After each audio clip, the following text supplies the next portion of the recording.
નમસ્કાર. શું તમને ખબર છે તમારું મન ક્યારેક સૌથી મોટો દોસ્ત બને છે અને ક્યારેક સૌથી મોટો ચીટ કરે છે? ઓવર થિંકિંગ માઇન્ડ તમને વારવાર રોસ્ટ કેસ સિનિયરો બતાવે છે. 90% વિચારો ક્યારેક રિયાલિટીમાં બનતા નથી, પણ એ તમને અનનેસેસરી સ્ટ્રેસ આપે છે.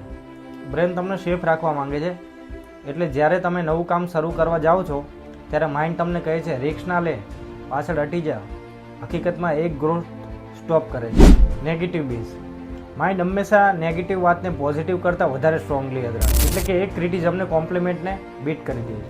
માઇન્ડ તમને શોર્ટ ટર્મમાં પ્લેઝર માટે પુશ કરે છે, જેમ કે મોબાઈલ સ્ક્રોલિંગ, જંક ફૂડ, પણ લોંગ ટર્મ સક્સેસથી ડિસ્ટ્રેક્ટ કરી દે છે. તો મિત્રો, તમારું માઇન્ડ ચીટ કરે છે, પણ સોલ્યુશન સિમ્પલ છે. અવેરનેસ. એકવાર તમને ખબર પડી ગઈ કે માઇન્ડ ટ્રીક કરી રહ્યો છે, ત્યારે કંટ્રોલ તમારા હાથમાં છે. જો આ વિડીયો ગમ્યો હોય તો લાઇક કરો. જો તમને પણ ક્યારેય માઇન્ડ ચીટ કર્યું હોય તો કોમેન્ટમાં જરૂરથી લખજો અને સબસ્ક્રાઈબ કરવાનું ના ભૂલતા. આભાર. ફરી મળીશું બીજા વિડીયો.